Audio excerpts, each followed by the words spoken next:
Después del testimonio de Carlos, yo creo que deberíamos dedicarnos a adorar al Señor nomás y irnos para la casa. Yo no quisiera cortar esto, lo que escuchamos hoy día, cómo conectarlo con la palabra. Y la verdad que gracias, Carlos, por tu valentía, por tu sinceridad y por tu solidaridad al compartir con nosotros la historia de tu vida. Todos nosotros en nuestra vida personal tenemos tantas cosas que contar y a veces no las contamos porque, bueno, somos un poco cortos.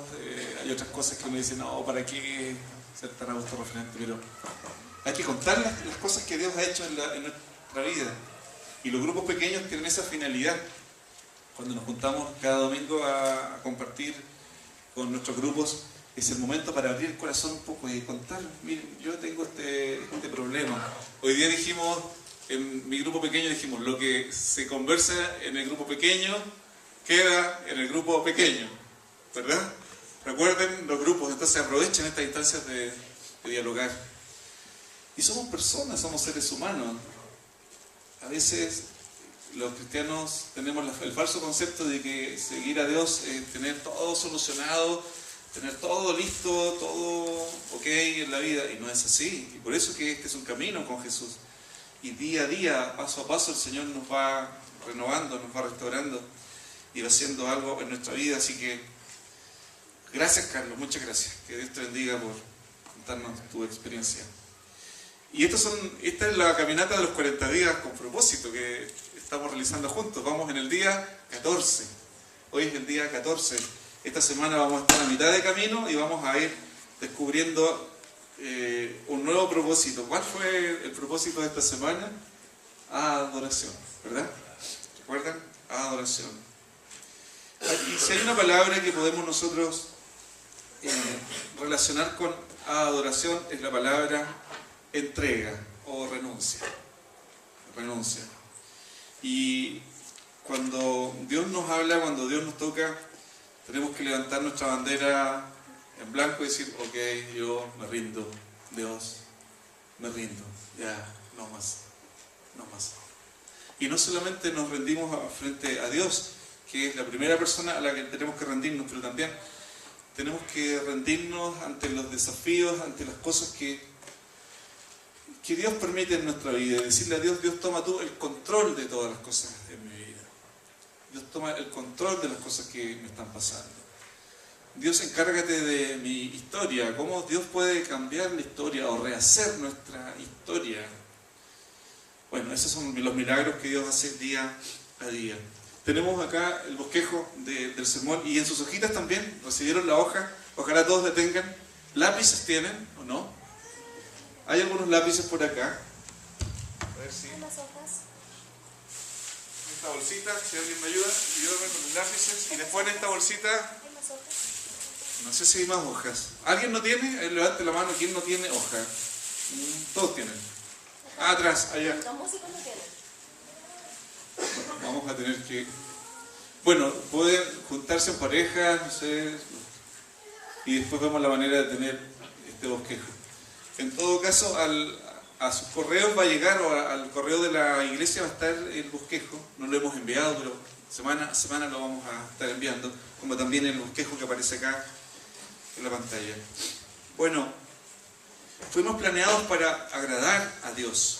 Vamos a leer en la Biblia, en Apocalipsis capítulo 4, versículo 11, que está también ahí en sus hojas. Lo podemos leer. Porque tú creaste todas las cosas, existen y fueron creadas para ser de tu agrado. Lo podemos leer juntos. Porque tú creaste todas las cosas, existen y fueron creadas para ser de tu agrado. Miren, fuimos creados para el agrado de Dios.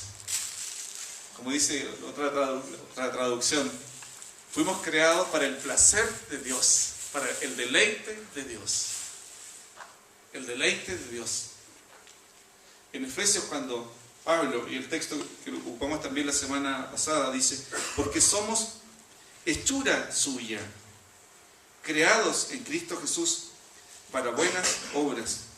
Esa palabra hechura, en el griego es un poema, de ahí viene la palabra poema.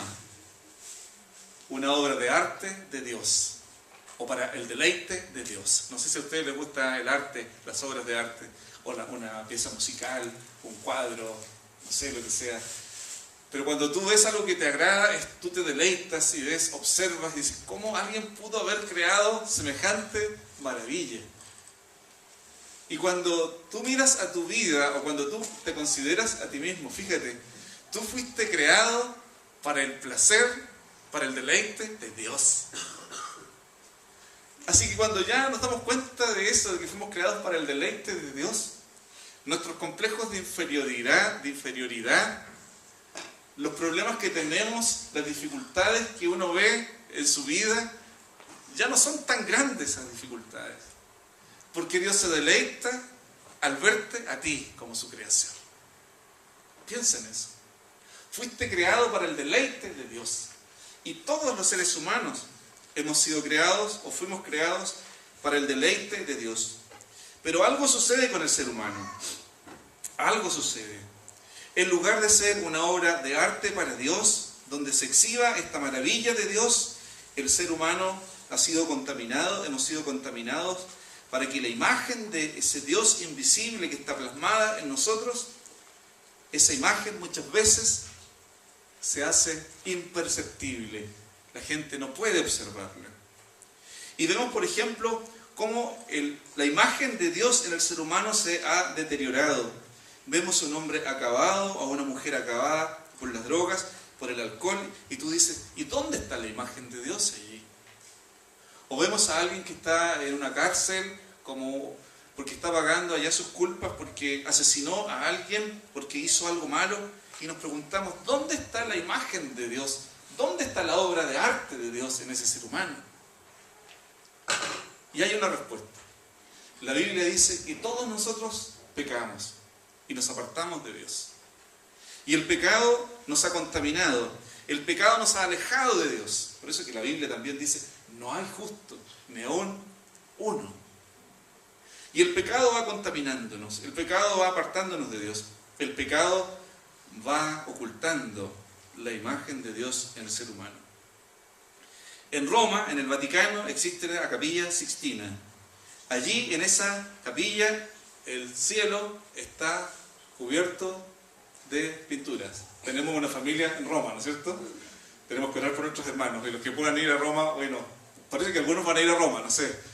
He escuchado por ahí que algunos van a ir a visitar a Rodrigo.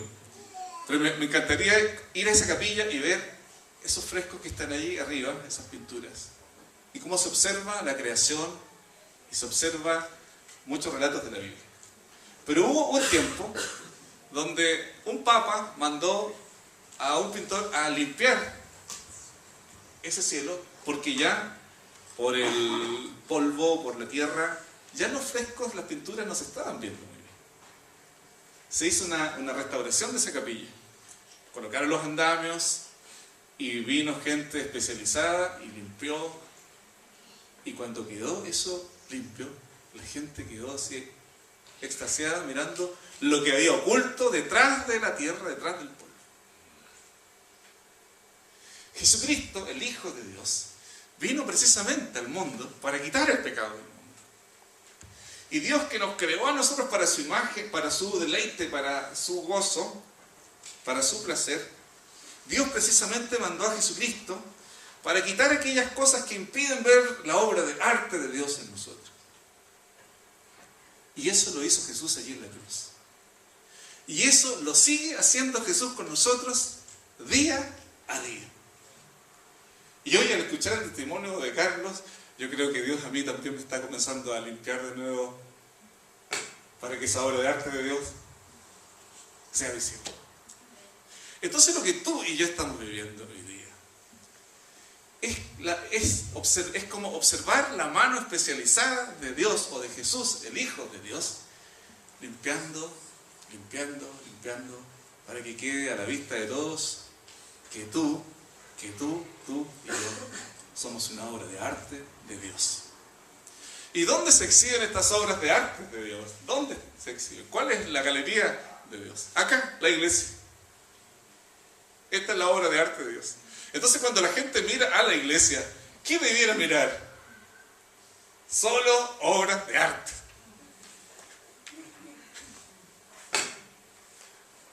La pregunta que podemos hacer en esta mañana, en esta tarde, cuando la gente mira a la iglesia o a las iglesias, ¿qué mira? ¿Hay obras de arte? Dígale a la persona que está al lado, me deleito al ver la obra maravillosa que Dios ha hecho en ti. Dígale, por favor, dígale, tú eres una obra de arte. Dígale a alguien, eres una obra de arte de Dios. ¡Wow!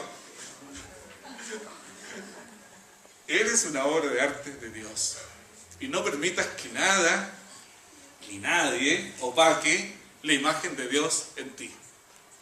Y Dios, precisamente, en esta mañana nos está hablando con respecto a esto. Tú creaste todas las cosas.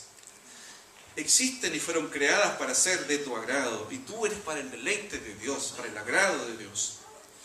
Por eso que Jesús dice en el libro de Mateo, capítulo 22, versículo 37 al 38. Ama al Señor tu Dios con todo tu corazón, con todo tu ser y con toda tu mente. Este es el primero y el más grande o el más importante de los mandamientos. Con todo, puedes subrayar ahí esa palabra, todo tu corazón, todo tu ser, toda tu mente. Fuimos creados para el deleite de Dios y Dios espera que nosotros le retribuyamos a Él a través de este amor humano, que también es un amor que está condicionado muchas veces, porque el amor humano no es lo mismo, no es igual al amor de Dios. El amor de Dios, como cantábamos, es un amor sin condición, que me ama, que te ama a pesar de. El amor humano es un amor siempre condicionado por algo. Yo te amo porque tú me caes bien. Yo te amo porque tú haces tantas cosas buenas por mí. Yo te amo porque tú me acompañas. Yo te amo porque estamos construyendo algo juntos. Pero el amor de Dios es un amor incondicional. Él espera que le amemos con todo nuestro corazón, con todo nuestro ser, con toda nuestra mente. ¿Y de qué manera podemos expresar este amor a Dios? Adorándole. Y la palabra adoración, como fuimos instruidos hace unas semanas atrás, adorar no es solamente música, no es solamente cantar. Adorar a Dios significa tenerlo a Él presente en todo lo que hacemos, en todo lo que somos. Leamos por favor el versículo de Romanos 12, 1, que aparece ahí en sus folletos. Dice: por tanto, mis amigos, mediante la inmensa misericordia de Dios hacia nosotros, ofrézcanse a Dios como sacrificio vivo, dedicados a su servicio y agradables a Él. Esta es la verdadera adoración que deben ofrecer.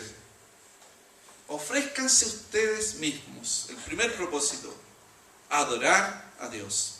Y vamos completando las hojas ahí. La adoración es mi respuesta al amor de Dios. La adoración es mi respuesta al amor de Dios. Nosotros amamos a Dios porque Él nos amó primero, dice la palabra de Dios. Y cuando nos ofrecemos nosotros mismos a Dios como una ofrenda delante de su altar, estamos respondiendo a esa iniciativa divina, que Dios me ama, Dios me amó. Yo me entrego a Él en adoración. Adoración, sinónimo de la palabra adoración, es entrega, rendirse, entregarse por completo. Por eso que Pablo, escribiendo a los romanos, dice: ofrézcanse ustedes mismos como sacrificio vivo, una ofrenda viva delante de Dios. Yo, que soy pecador, he sido transformado por la gracia de Jesucristo. Me ofrezco ante este Dios que me amó en adoración a Él, y esa es mi respuesta al amor de Dios. En segundo lugar, la adoración es mi entrega a Dios. Y esta entrega a Dios, que está en el primer mandamiento, ama al Señor tu Dios con todo tu corazón, con toda tu alma, con toda tu mente y con todas tus fuerzas, incluye tres cosas. Dios quiere que lo ame con inteligencia, con entusiasmo y con hechos.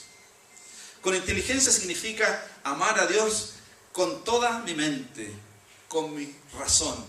Porque servir a Dios No es algo irracional como cree mucha gente. Algunas personas piensan que para seguir a Dios o servirle a Él, uno tiene que prácticamente estar hipnotizado y ser guiado por algo extraño para creer en Dios. La adoración es algo racional que involucra nuestra mente. Miren, generalmente hay dos extremos en lo que caemos nosotros los cristianos. A veces espiritualizamos todo, otras veces racionalizamos todo. No, lo que me está pasando es solo espiritual. Otras veces, no, esto es producto de esta otra cosa y damos una explicación lógica a las cosas que suceden. Si pudiésemos acercar estos dos horizontes, lo racional con lo espiritual, vamos a ver que vamos a vivir en armonía. Cuando aquí el Señor dice, ama al Señor con toda tu mente, está diciendo que nosotros debemos tomar una decisión personal, racional, pensada. Nos entregamos a Dios voluntariamente, inteligentemente, con entusiasmo, con todo tu corazón y con toda tu alma. Cuando ustedes encuentran en el Antiguo Testamento que aparece la palabra corazón, para los hebreos el corazón no es lo mismo que para los griegos. Ojo, en el Antiguo Testamento cuando se habla del corazón es que allí está lo racional. Para los griegos cuando se habla de corazón, allí está lo emocional. Para nosotros también, cuando vemos un corazón pensamos sentimientos, cosas bonitas, pero en realidad en el Antiguo Testamento cada vez que se habla de corazón es allí donde los judíos pensaban reside la inteligencia, las decisiones. Pero acá en este caso, con todo tu corazón, con toda tu alma, es con entusiasmo, con ese deseo ferviente del corazón de agradarle a Él. Y en tercer lugar, Dios quiere que lo ame con hechos, con todas tus fuerzas. Necesitamos amar a alguien, amar a algo, una cosa, una mascota, una persona. Todos los seres humanos necesitamos amar. ¿O no? ¿Qué piensan ustedes? Todos necesitamos amar. Y hay distintos tipos de amor. Fíjense que la iglesia es una gran familia y tenemos la posibilidad en la iglesia de ser una familia que transforme también la vida de las personas que asisten a la iglesia. Cada vez que tú veas a un niño en la iglesia, trátalo como si fuese tu hijo. Y yo sé que así es acá en esta iglesia. Vemos a los niños y a las niñas como si fuesen nuestros hijos y nuestras hijas. Por ejemplo, si vemos que el portón está abierto, ninguno de nosotros va a quedar allí impávido, quieto, al ver que un niño está saliendo hacia la calle. Vamos y corremos porque los cuidamos como si fuesen nuestros hijos. Y no solo los niños de acá, sino cualquier niño que vemos en la calle. Pero la iglesia nos ofrece la posibilidad a nosotros de cuidar también de otras personas que, si bien es cierto, no son de nuestra familia biológica, pero sí son parte de la familia de Dios. Por eso es que la iglesia es un lugar para todos. Y cuando decimos acá que Dios quiere que lo ame con hechos, el amor se expresa a Dios sirviendo también a los demás. Bueno, la adoración es mi respuesta al amor de Dios, es mi entrega a Dios, pero también adorar es centrar la atención en Dios. No les voy a hacer que levanten la mano, pero ¿cuántos de ustedes están enamorados o enamoradas? No les voy a preguntar, no levanten la mano, no levanten la mano. Pero cuando tú amas a alguien, esa persona llega a ser el centro de tu atención en la vida, ¿verdad? Las mamás cuando aman a sus hijos están atentas a lo que sucede con su hijo o con su hija. Hasta el más mínimo detalle. Ojo que de repente las mamás y los papás también asfixiamos o nos asfixian un poco. Muchas atenciones. Yo recuerdo a mi mamá que cualquier movimiento, ¿a qué hora vas a llegar? A mí cuando uno comienza a crecer y cuando es adolescente, no nos gusta mucho el control, ¿verdad? Cuando nuestros papás o mamás nos preguntan, ¿a qué hora llegas? Es la peor pregunta que le pueden hacer a uno en la época de la adolescencia, pero allí está la preocupación, el amor de nuestra mamá, de nuestros papás. Y hay mamás que son súper preocupadas de sus hijos, súper preocupadas, y está bien. Pero cuando uno crece, uno quisiera un poco más de independencia, ¿no es cierto?, en la adolescencia, juventud. Pero bueno, centrar la atención en Dios es considerar que Dios está presente en todos los detalles de nuestra vida. No solo en la iglesia, no solo en el culto, no solo cuando cantamos, no solo cuando oramos. Dios debe transformarse en el foco de tu atención. Dice el Salmo 139, Señor, tú me has examinado y me conoces. Tú conoces todas mis acciones. Aún de lejos te das cuenta de lo que pienso. Sabes todas mis andanzas, sabes todo lo que yo hago. Pero esto que Dios sabe todas mis andanzas y sabe todo lo que hago, no es como el ojo que está observándonos y cuestionándonos y tratando de perseguirnos como policía espiritual. Es este Dios que cuida de ti, es este Dios que cuida de nosotros y que nos tiene en el hueco de su mano para bendecirnos, protegernos y librarnos del mal. Centrarse en uno mismo, dice la traducción libre de Romanos 8, centrarse en uno mismo es lo contrario de centrarse en Dios. El ensimismado ignora a Dios y acabará pensando más de sí mismo que de Dios. Si hay la figura de una persona que está lejos de Dios, es la persona ensimismada, que se cree a sí mismo un semi-Dios. Y convertirse a Cristo es dejar de ser un pequeño Dios para ver a Dios como el verdadero Dios, el Dios real, en quien tenemos que fijar nuestra atención y nuestra mirada. La conversión consiste precisamente en eso, que dejamos de ser nosotros nuestro propio ídolo para volcarnos al Dios que nos ama, y Él debe ser el foco de nuestra atención. No se acomoden, dice Romanos 12, no se acomoden tan bien a su cultura no se acomoden tan bien a su cultura que se conformen a ella sin siquiera notarlo. En cambio, pongan su atención en Dios. Fíjate, la cultura, y no hablamos solo de la cultura del mundo, sino la propia cultura evangélica que nosotros hemos construido, muchas veces nos hace poner el foco en nosotros mismos más que en Dios. Y cuando observamos, por eso que hay que observar con discernimiento, algunos programas de televisión religiosos, o leer con detenimiento, libros religiosos también, escuchar música religiosa cristiana, también con discernimiento, porque hay mucha teología evangélica centrada en el ser humano más que centrada en Dios. Incluso muchas de las oraciones que escuchamos están más enfocadas en el ser humano que en Dios mismo. Y cuando decimos vamos a tener un culto de adoración, lo que menos hay a veces es adoración a Dios como foco, como centro. Pensemos en lo que cantamos. Muchas de las canciones que cantamos están centradas en mi experiencia, en mi realidad.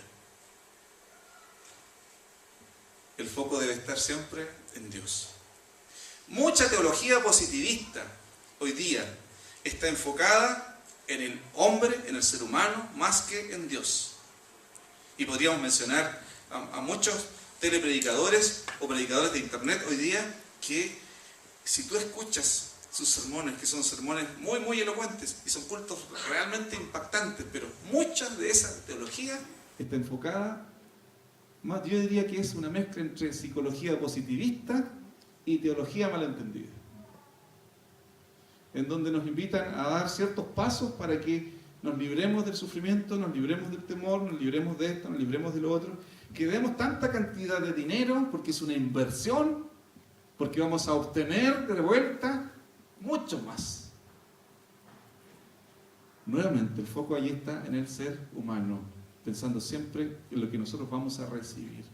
Pero a Dios se le sirve porque Él es Dios y nuestra atención debe estar puesta en Él. Vamos a avanzar. Seguimos. Adorar es dedicar mis afectos a Dios. Dios necesita de nuestros afectos. Las personas sí necesitamos de los afectos. Nosotros los latinos somos muy dados al abrazo, ¿verdad? Y nos damos 2 veces la mano, ¿se han dado cuenta? Nos saludamos nos damos un abrazo y después de nuevo la mano, y yo no me había dado cuenta de eso. Y un beso más encima. Yo no me había dado cuenta de esto hasta que un misionero un día me dijo, me gustan los chilenos porque se dan la mano 2 veces. Ven para acá, hermano, mira, así nos saludamos nosotros. ¿Cómo estás? Que el Señor te bendiga. ¿Se habían dado cuenta de eso o no? Y eso es bueno. Eso es bueno. Yo sé que los hermanos norteamericanos saludan de manera distinta, ¿verdad? ¿Cómo saluda a los norteamericanos, hermana Carol? Venga para acá. Usted es gringa, yo soy chileno. Y yo voy derecho a darle un abrazo al hermano. ¿Cierto? Voy allá. Hermana, ¿cómo estás? ¿Y tú?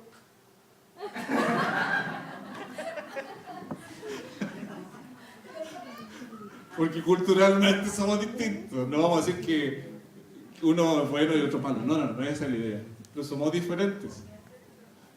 El año pasado, la primera vez que yo fui a la Universidad Bautista en Dallas, los chilenos que andábamos, una delegación gigante, empezamos todos a saludar como saludamos los chilenos.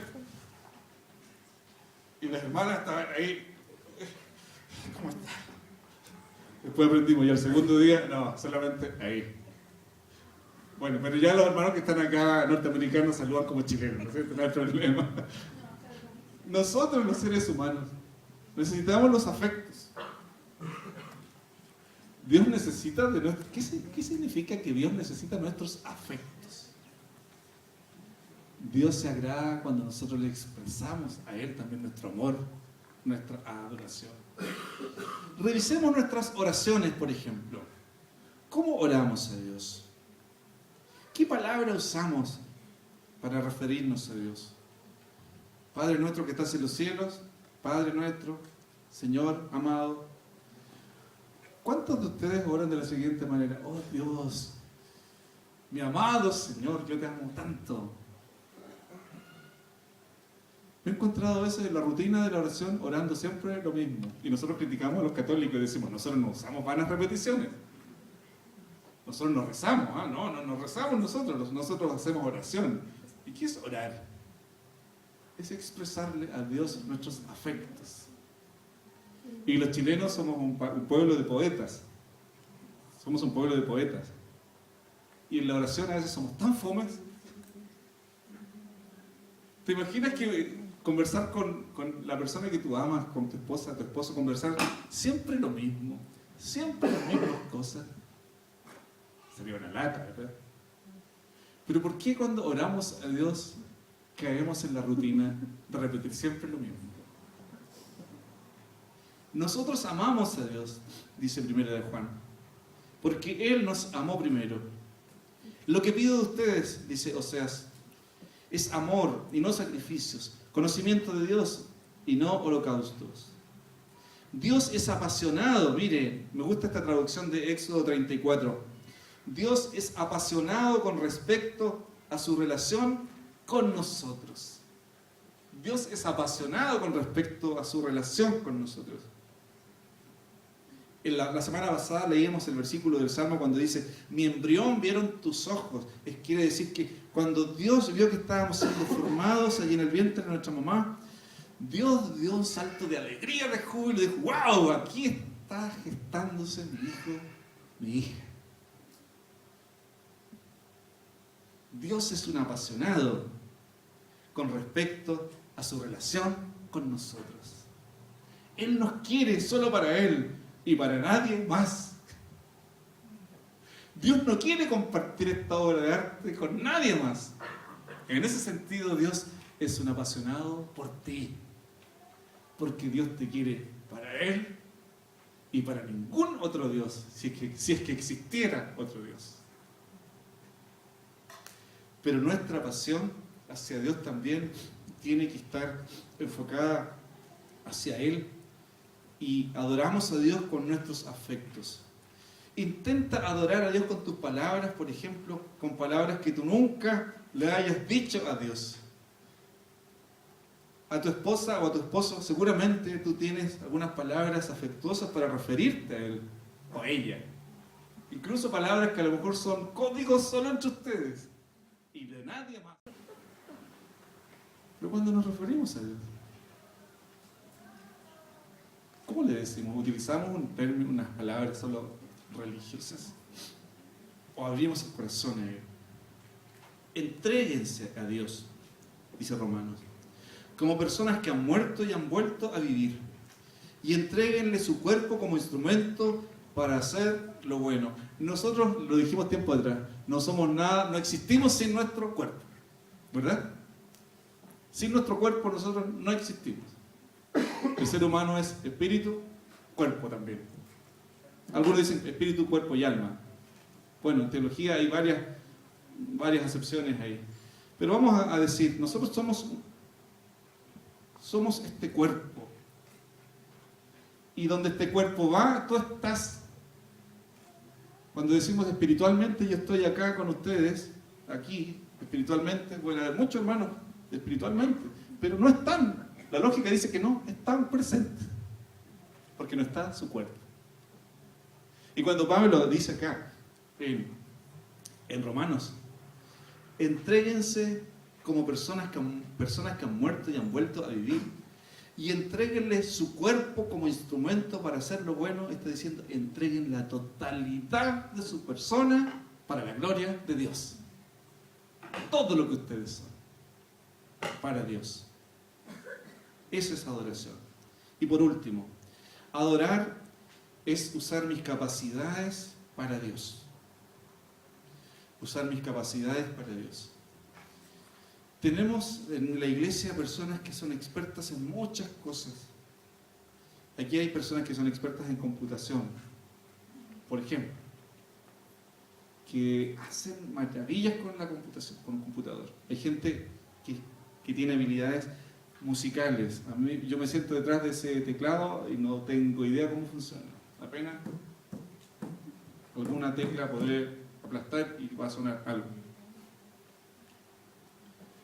Hay personas, ustedes que tienen habilidades acá de relaciones humanas fantásticas, y uno quisiera poder tener algunas habilidades relacionadas con las comunicaciones. A algunos de ustedes les gusta conversar mucho más, a otros no les gusta conversar mucho más, somos más parcos quizás.